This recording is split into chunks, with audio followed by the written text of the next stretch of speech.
Hello and welcome to today's episode of Let's Talk Loyalty and Loyalty TV. If you love to spend time outdoors, I've no doubt you will love this iconic omnichannel brand, the North Face. The North Face describes itself as the premier exploration company in the world, with a long history of enabling exploration, protecting wild places, and creating technically advanced products to enjoy the outdoors. As you can imagine, both the mindset and the mechanics of loyalty marketing play a huge role for this brand. So I'm delighted to be joined for this episode by Vanessa Christie as Director of Loyalty for the Americas, as well as Erica Hood, Director of Global Membership and Services. I hope you enjoy my conversation with the North Face. So, Erica and Vanessa, welcome to Let's Talk Loyalty and to Loyalty TV. Thank you, Paula. So excited to be here. Great. Welcome also, Vanessa. You're both looking fabulous on screen. Thank you. Thank you. Great stuff. Got a lot of good brand gear to show off. I could tell.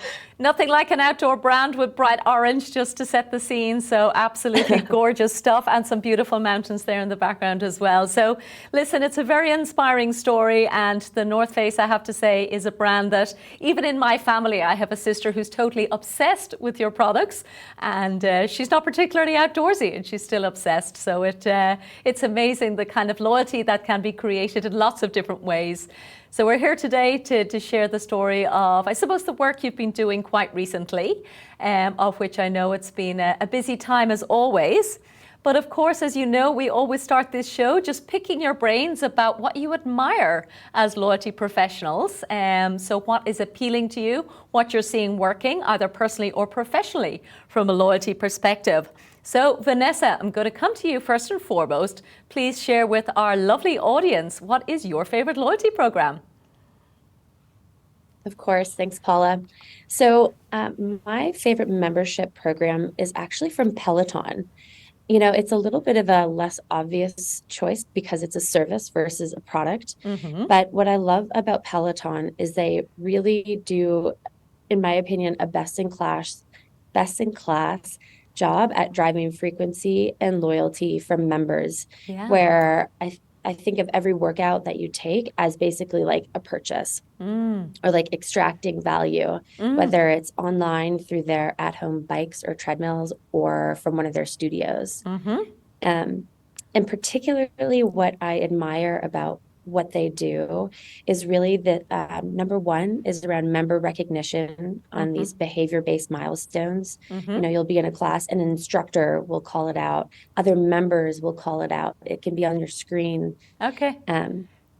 And they do a great job with personalized communication, recognition, and direct comms. And their referral program is both really generous and rich, but it also drives value for both the referrer and the referred in a way that really, I think, fuels this wheel of loyalty and brand affinity. Wonderful. So it's Peloton for me. Okay. It's actually a fabulous one, Vanessa. And I do remember a number of years ago, I'm going to guess maybe like 2016, I think in the very early days of Peloton, I remember reading a story, and I think it was Inc.com magazine, but there were people actually tattooing the Peloton logo on their skin. I mean, wow.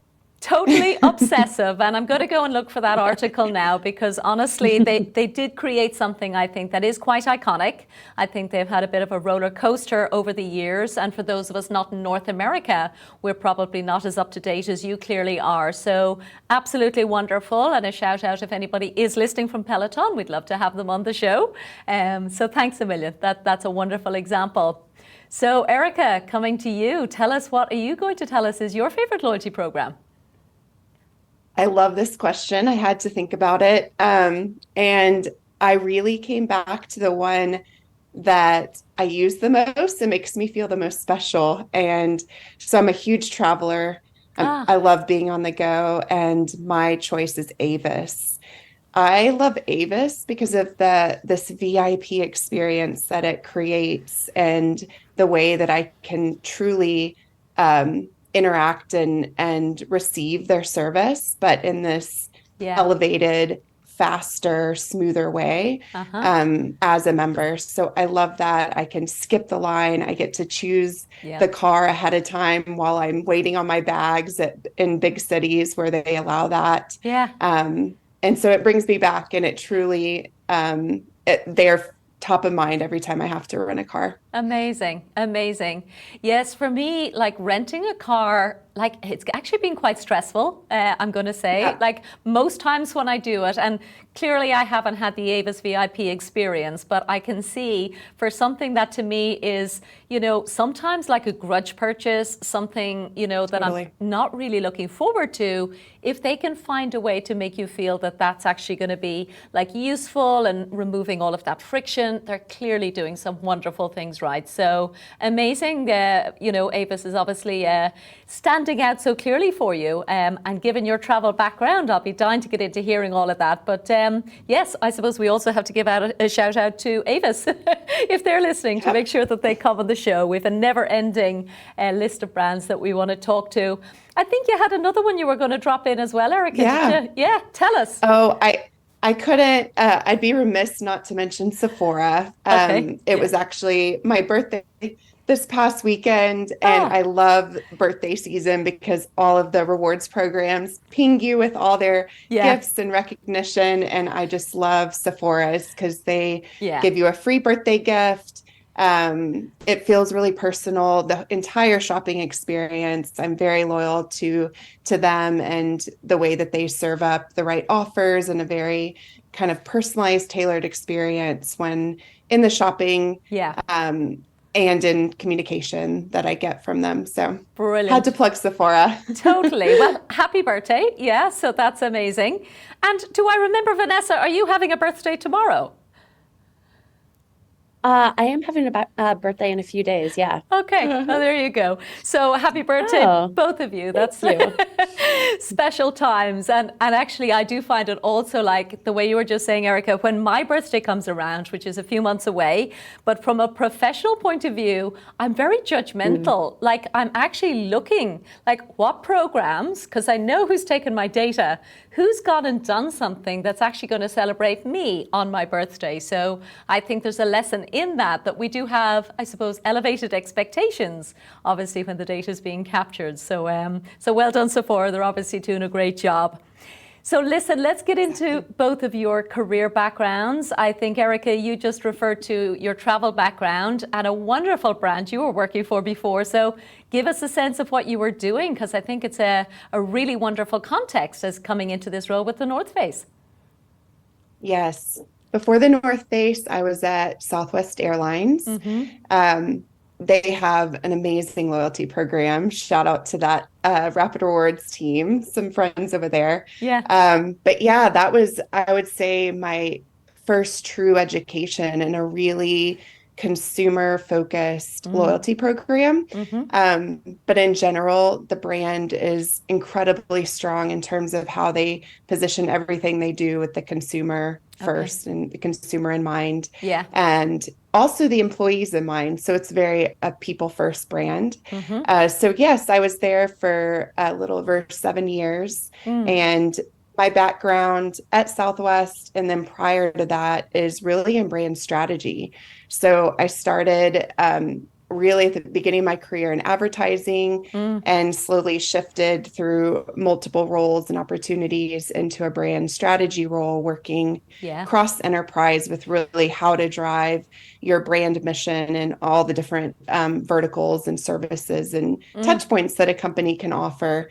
And then that kind of created a segue into loyalty naturally as just the closest expression and connection relationship that a brand can have with their consumer.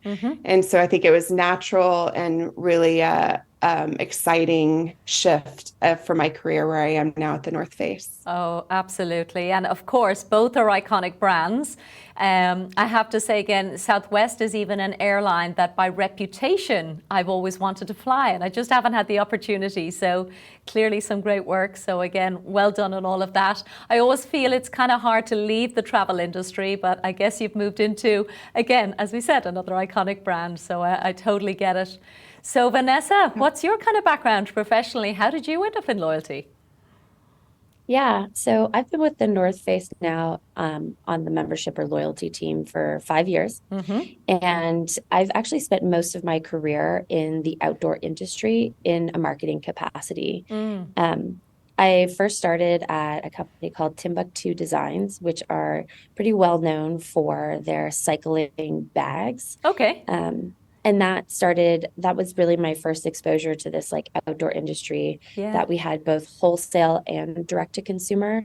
And during my time there, it was really a giant lesson in, because it's a relatively small company, but a really big lesson in all parts of the business and all parts of marketing from working on the direct team, so on the e-com team, as well as opening new stores, new branded stores across Canada and the US, as well as working with our wholesale accounts. So whether it's large accounts like REI, who I know has been a guest on your show, to smaller, more specialty shops, and really learning about how do we reach consumers and our customers in a memorable way that's consistent, whether you're working with a wholesaler or direct. I then was at Specialized Bicycles, which is more of a global brand. And there I was head of women's brand for the global marketing org, which basically looked like rolling out and working with our regional teams on building a strategy about how do we really connect with women who cycle or are cycling curious to become the brand that women look to and trust and want to come back to. And so all of my experience really, or the bulk of my experience has involved like an omnichannel presence, and retail playing a really important factor, as well as digital. And so when I started at the North Face, in loyalty, one of the parts that I loved the most, in addition to really coming to a company with this really great internal culture that really believed in what we were doing, for the world and for our consumers. But also what I loved is we had access to so much more data to really understand our customers and our members more so than any of the other organizations that I've worked for. And so being data informed really was an unlock across our metrics and KPIs of how are we doing?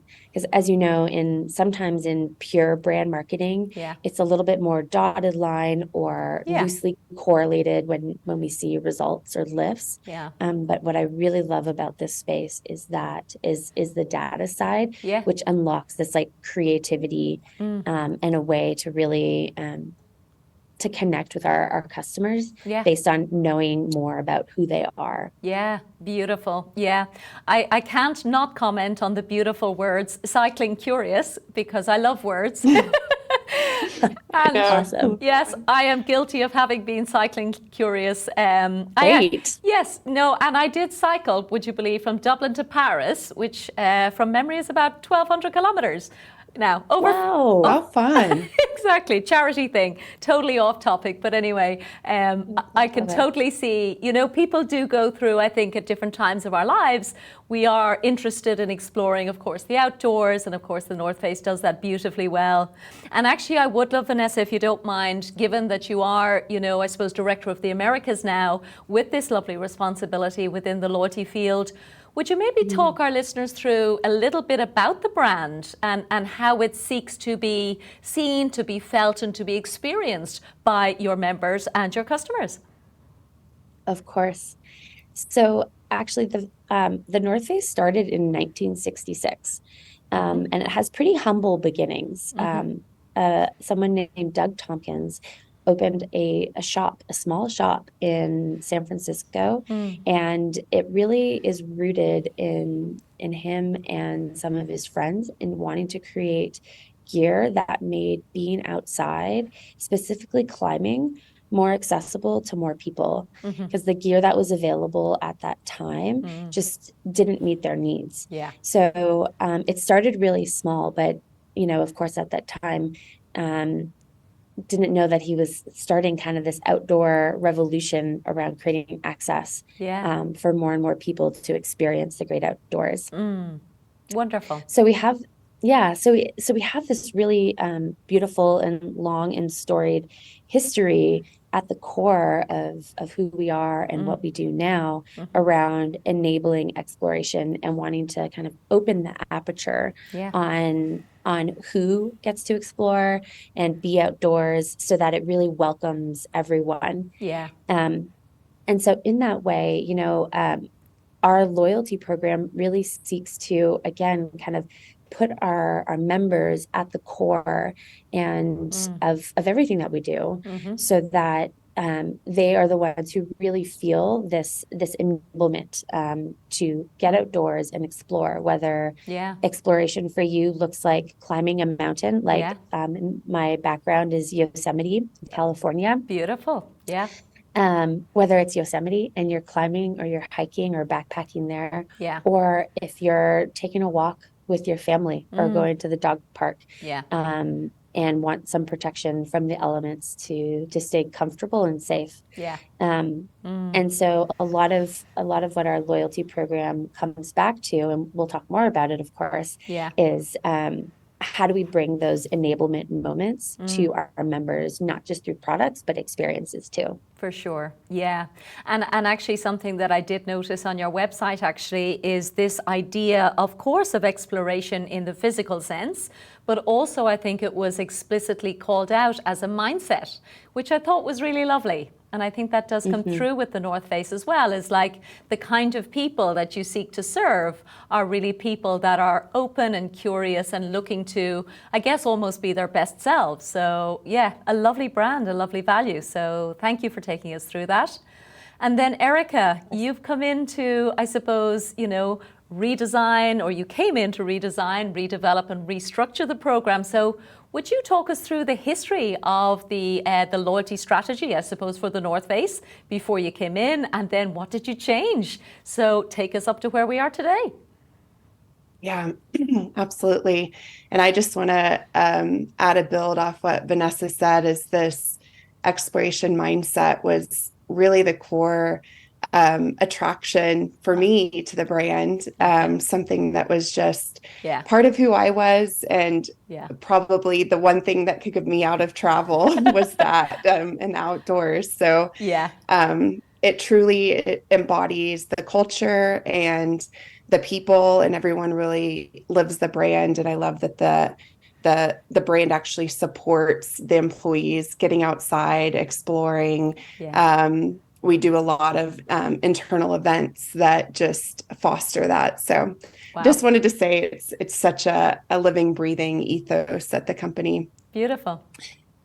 So I've been at the North Face for 3 years, and I came over to specifically rebrand and redesign the program. So I came in to the North Face being introduced to the loyalty program at the time called VIP.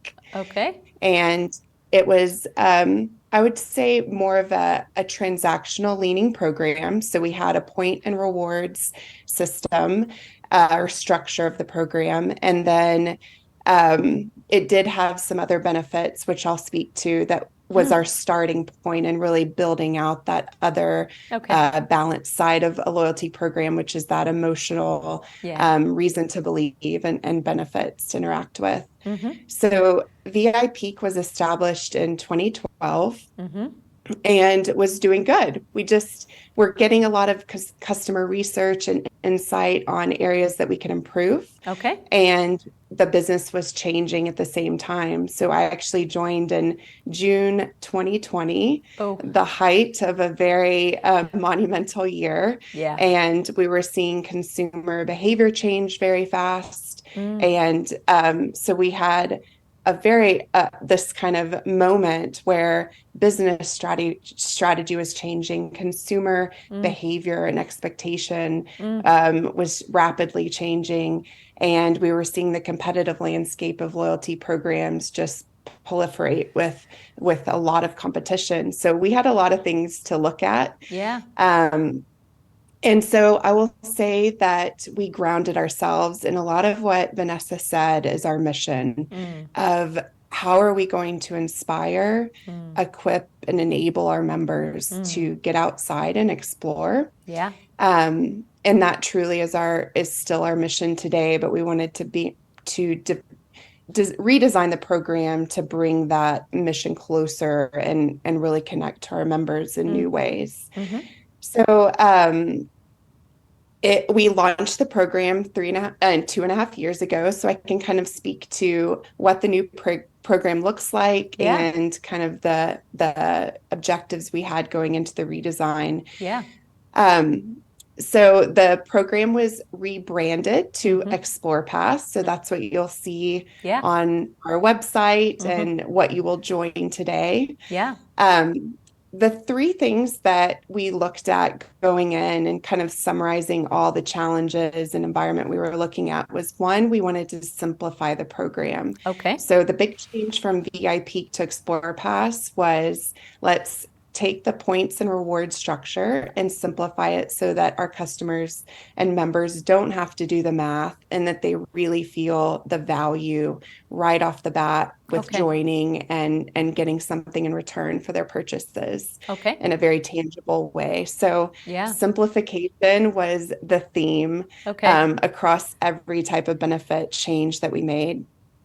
Second, I kind of mentioned this, was delivering on this more balanced transactional and emotional value of the program. And then last, we wanted VIP was global as a program, and we were going to continue that with Explore Pass. But what we were up against is we had a lot of differences across the globe in the program. And we wanted to kind of create a more global centric model for the program with regional nuance. So that's kind of our the way that we tag how we run this program globally. North America is our largest member base. So we really take a lot of research and insights and guidance from that consumer base, but then we translate it and work with the regions to really understand the differences in their member base and make sure that our benefits and structure speak to them. And last, I'll just say what was really important to us in the rebrand and redesign was grounding in research.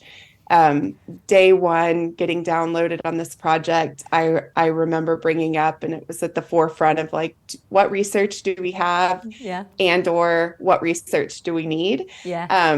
Because that is just, I think, my philosophy, and obviously a philosophy of a lot of brands, is we really want to make decisions based on what our members and customers are looking for. So we used some past research and did some qualitative and quantitative research along the way of this design to really back up and support really every benefit that we rolled out. So I feel like we landed in a really solid place for that. Incredible, incredible. Yes, and I really think that, I suppose, challenge of, again, global brands and making a program loyalty relevant or locally relevant is exactly what I meant to say. That's actually not an easy task. Because at the end of the day, yes, human needs may be the same, but the competitive landscape, of course, is totally different. And I remember you mentioned in our call before that, that there's a lot of similarities, I guess, in terms of brand marketing and loyalty marketing, in that they're both coming from that place of insight. So I really like that you have that sense of, we really need to understand the pain points, whether it is for the members or for the business, but then allow the local teams. And I think what you've said is you do have different, obviously, market leads in terms of loyalty that you guide as the global director. Is that fair to say? And then obviously Vanessa would, execute on that strategy and advise on what the Americas customers might need. Is that the way that you're thinking about it? That's exactly right. We really think about global strategy, and I would say Vanessa and I work the closest, given her market is the largest. And guidance is maybe the approach, because again, Yeah. there it's a huge collaboration between our other regions, and really Yeah. me leaning on their insight. They Yeah. know their member base and consumer Yeah. much better than I do. Yeah. And so there's a lot of freedom for them to Yeah. translate the benefits or structure as needed and really come up with the right Yeah. programmatic strategy in their market. Yeah, yeah. I've often said on this show, you've probably heard me say it, that loyalty can be quite a lonely business, because certainly, you know, I've sat in shoes like Vanessa's, for example, where I'm in market and I may not have somebody maybe further up who may not have the expertise. At the time, actually, it was in tourism marketing and leisure. But to have somebody in another part of the world, at least you guys actually are in the same part of the world physically as well. But there's something wonderful about having subject matter expertise that you can tap into to make sure that you know, really can make the right decisions for your market. But again, you do have guidance from somebody who's thinking about the global picture. And again, maybe taking insights from other markets, because of course, none of us has all of the ideas. So Vanessa, I'd love to hear how you're experiencing it, operating this incredible market, as you said, with Erica there as well to support you. And I know you have some big milestone numbers as well to share with us today. I think it's a global number. But first of all, just tell us, how is the US market doing, and how do you feel loyalty is doing for the North Face in the US right now since this wonderful rebrand and relaunch? Yeah, so I'm so happy to share that our customers and our members have responded so positively to this the rebrand and redesign. You know, we do conduct not only before we launched Explore Pass, but also we conducted customer research. Yeah. But we now twice a year run a biannual member survey, which allows us to keep a pulse on how our members are receiving the benefits, and allows us to really understand what some of the things that we're doing, some of the strategies that we're offering, Okay. how that's resonating and making an impact. And sort of, you know, what Erica was outlining around our key targets when doing the rebrand redesign, this idea around simplification and understanding is something that we continue to ask about, because our membership base does grow by double digits every year. Wow. And in the Americas. Yeah. And so it's really important for us, for everyone that's new to the program and maybe is just starting to engage and just starting to extract value. Are they, like, what is their member experience? Both our existing members and then those new members. So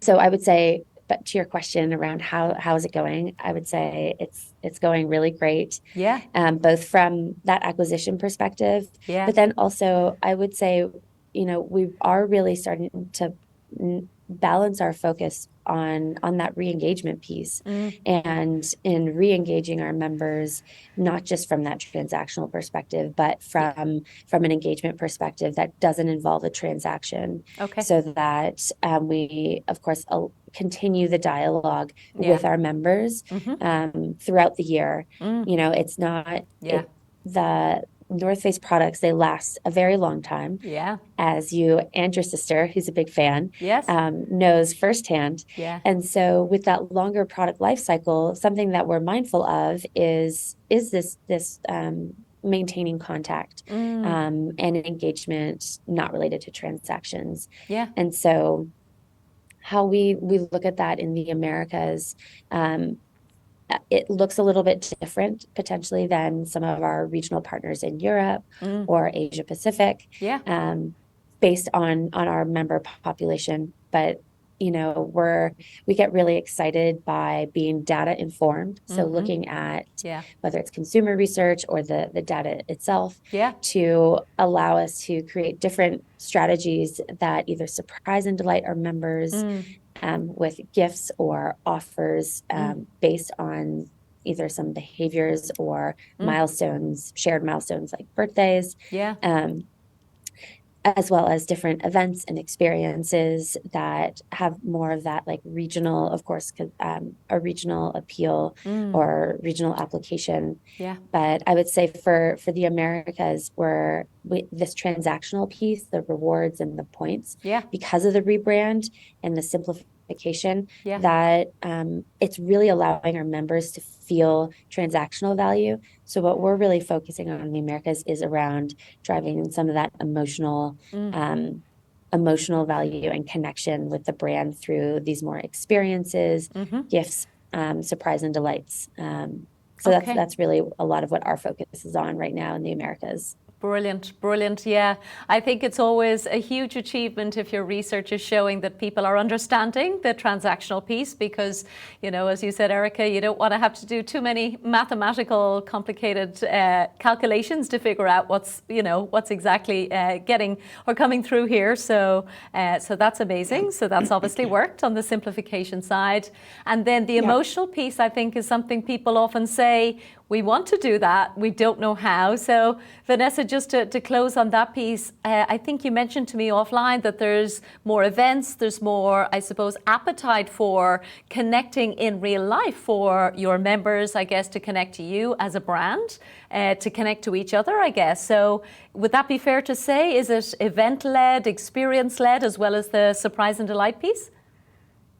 Absolutely. So for us, there's definitely we're looking to continue to layer on different experiences that are uniquely the North Face, that really create this in real life experience.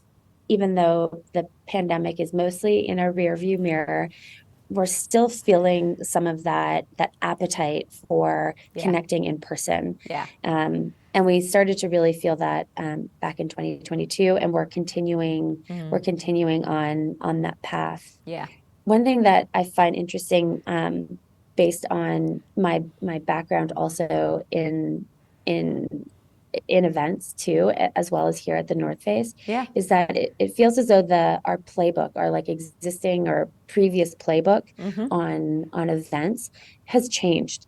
That since the pandemic has happened, and it was like this big reset on how it is that we bring our brand to life in person, which is really exciting.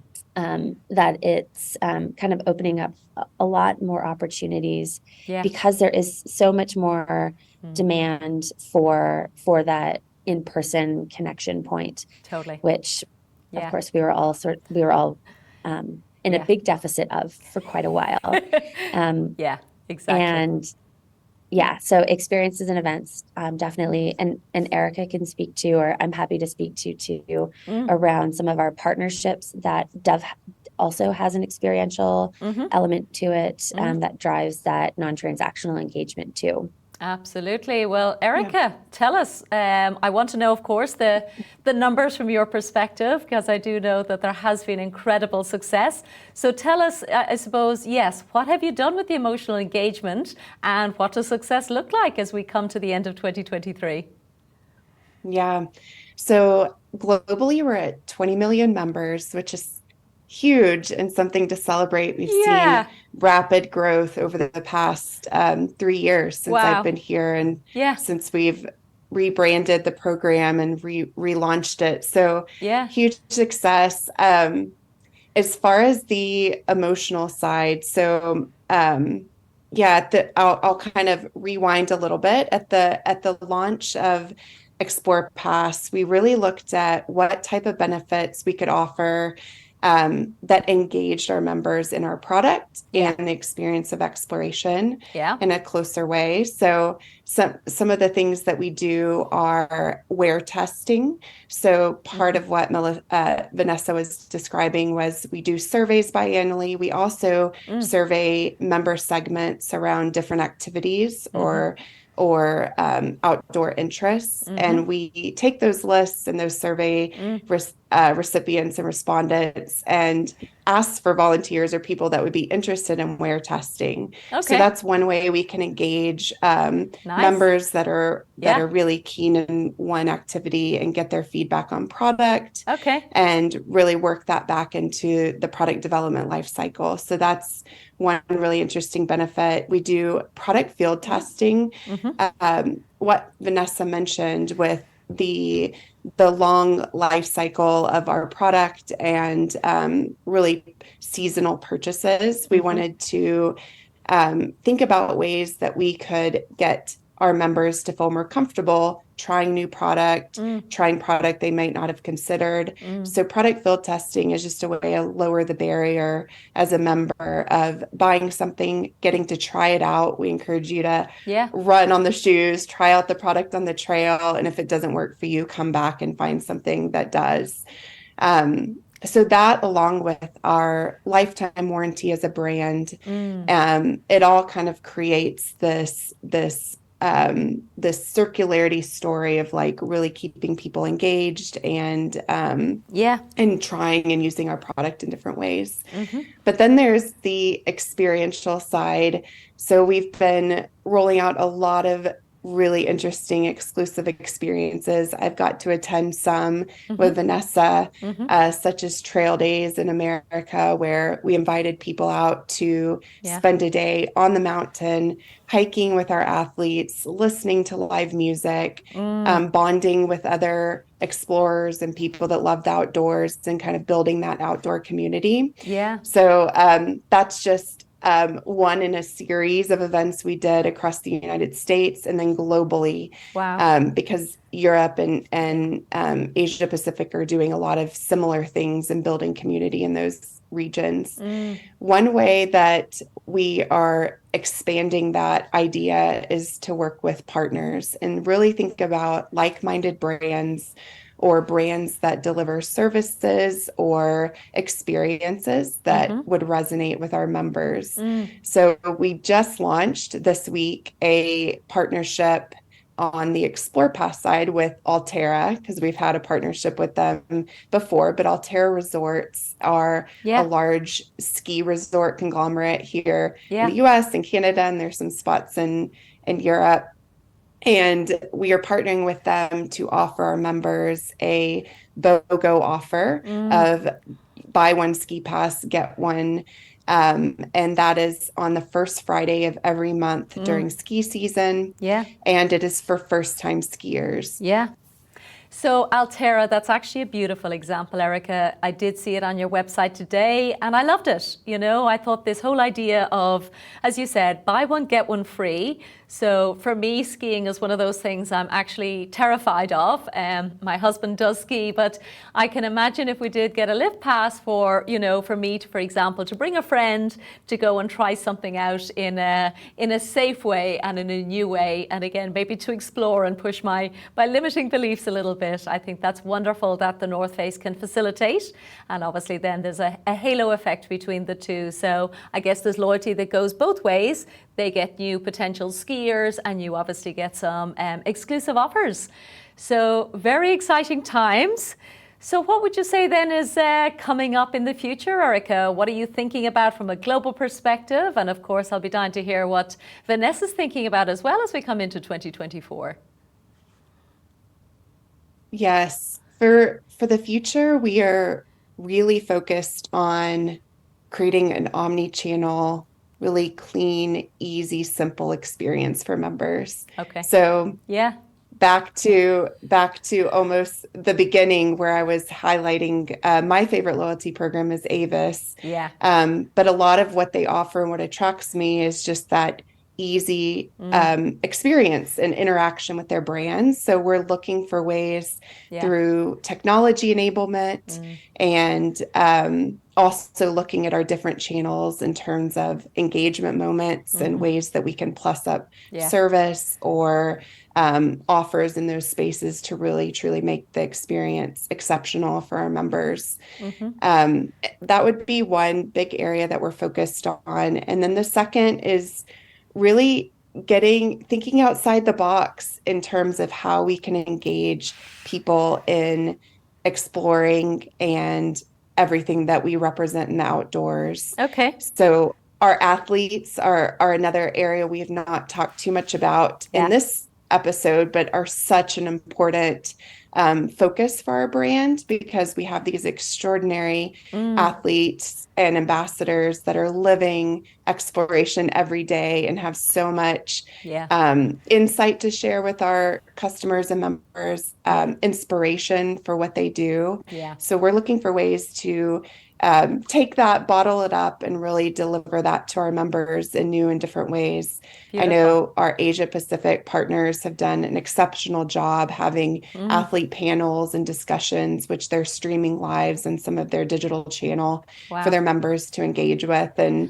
and listen to. So that is the area that we are focused on. And I know Vanessa is doing some really interesting events in the coming year and have this year to really build that out and bring it to life. Amazing. I did see a wonderful YouTube channel. So obviously, Erica, that's already kicking off. And I'll certainly be looking to what the Asia Pacific team is doing, because you're absolutely right. For a brand like the North Face to bring, I suppose, essentially sometimes celebrity athletes just because of pure inspiration, as you said, and make those accessible to those of us who aspire to doing greater things outdoors. I think that's absolutely wonderful. So Vanessa, tell us, how's it feeling for you as you're coming into 2024? I know you're, again, very passionate about this idea of your athletes as partners. So tell us, what are you thinking about for the future? Yeah, so for the Americas, to echo sort of how Americas will apply some of that global strategy and lens. Yeah. The first one is really, we're continuing to look at how do we improve our member experience? How do we make it more premium? How do we make our members feel valued at all the touch points, whether it's redeeming a reward, earning points? Yeah. How do we make sure that everything that we do for our members feels thoughtful and feels easy, and that experience alone is going to build that positive association with the brand, so that in itself builds loyalty and return visits.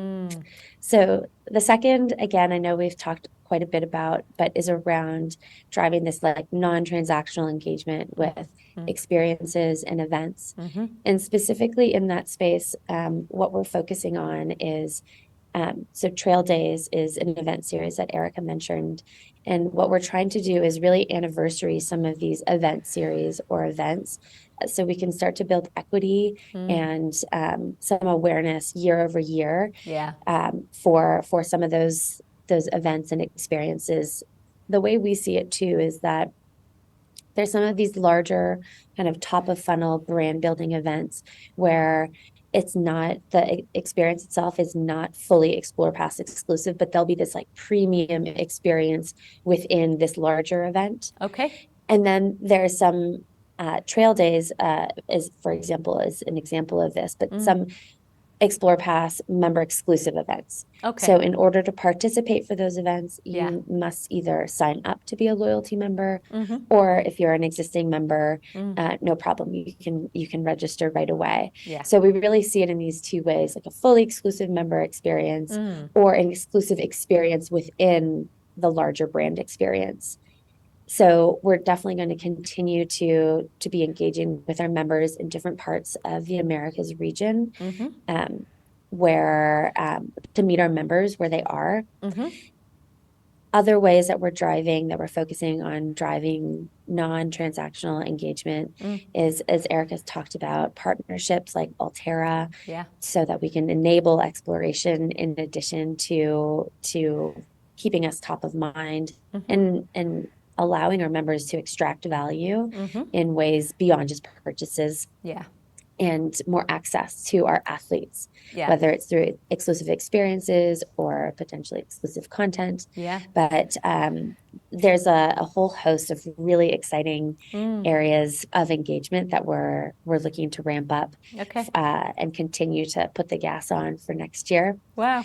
And the last one that I will mention that we haven't talked about too much is also continuing to turn up the volume for our members around our sustainability and circular design initiatives. Yeah. Where so we have our sort of used gear website called TNF or the North Face Renewed, and that allows us to keep more product in consumers' hands. It's also a really great entry point to the brand for consumers to really try out the product. Yeah. And so we'll be looking in the Americas to really integrate further with that side of the business and create more special moments for our members through exclusive products or exclusive collections within that area as well. But really, our members tell us in our member surveys how our values, the brand's values around in the environment and sustainability is important to them. And so this is one of the ways that we'll meet them where they are and to continue to be their favorite outdoor brand. Beautiful. Yeah. Well, I think, for me, that means, of course, we have to stay in contact. I hope this is not the only time that we'll be able to have this conversation, because I feel even this time next year, all of these ideas will again have moved forward. You'll have many more milestones to share. The fact that you're getting double-digit growth in the Americas is to be celebrated, and congratulated to you, Vanessa. And of course, the 20 million milestone globally, Erica, is incredible. So congratulations to you both on such a wonderful success story. I've asked all of my questions now, so I just want to give you an opportunity to mention any final thoughts, any comments, any other tips or tricks you have for our loyalty professionals around the world. Maybe Erica, I might come to you first. Have you any closing words of wisdom for us? Good question. I think I'll part with my philosophy as I kind of kicked off in loyalty, coming from a brand strategy, concentration and origin of study. I really feel like the exciting part for loyalty is truly delivering the focus or vision for your brand. And ours is really truly to get more people outdoors, more people experiencing nature and exploration. And to me, that's what motivates me and inspires me when we're thinking about ways to extend our program to our members, and think of really neat events that really connect people to that mission. So I think that when you think of loyalty through the lens of your brand and what you're truly trying to deliver, it makes it really fun, and it opens the door to a lot of neat and exciting opportunity. Brilliant, brilliant. And I know you said off air as well, Erica, that you're comfortable if anybody does want to reach out and connect with you. Absolutely. If that's okay, we'll make sure to have your LinkedIn profile, hopefully also for yourself, Vanessa, because I'm sure there's plenty of people will be dying to connect with you. So thank you for that. Have you any final words from your side, Vanessa, before we wrap up? Yeah. So the one thing that I think our team in Americas is really grounded in is this dimension of sentiment from our members, which is the sentiment being, I feel valued as a member. Yeah. This is a question that we ask in our biannual member survey and have for the last 2.5 years. And it's really the lens at which we view all of our strategies and initiatives and our tactics through. That when we're either approached with an idea from the business or through our own ideation based on strategies of how are we going to deliver on this strategy, that we always ask ourselves, if we were a member, would I feel valued as a member with this offer, with this experience, with this initiative? Yeah. And if the answer to that is no, then we don't do it. And kind of coming back to data and consumer research is that we know because of our biannual survey that the degree at which someone feels valued as a member, there's a direct correlation to the NPS score. And so we really use this as our wayfinder for member satisfaction. And so for us in Americas, this idea of I feel valued as a member is Yeah. pretty paramount for what we bring to market. Beautiful. Yeah. Very wise words, I will say, because yeah, there's so many, ideas that we all have, but at the end of the day, it is a feeling, and it's hard to, really know unless you feel it. So super important to give that opportunity to your members to hear them and let them express how they're feeling, and to make sure that that's all going in the right direction. So with all of that said, I have really enjoyed our conversation, ladies. So Vanessa Christie and Erica Hood from The North Face, thank you so much from Let's Talk Loyalty and Loyalty TV. Thank you so much, Paula. Thank you, Paula. Enjoyed the conversation.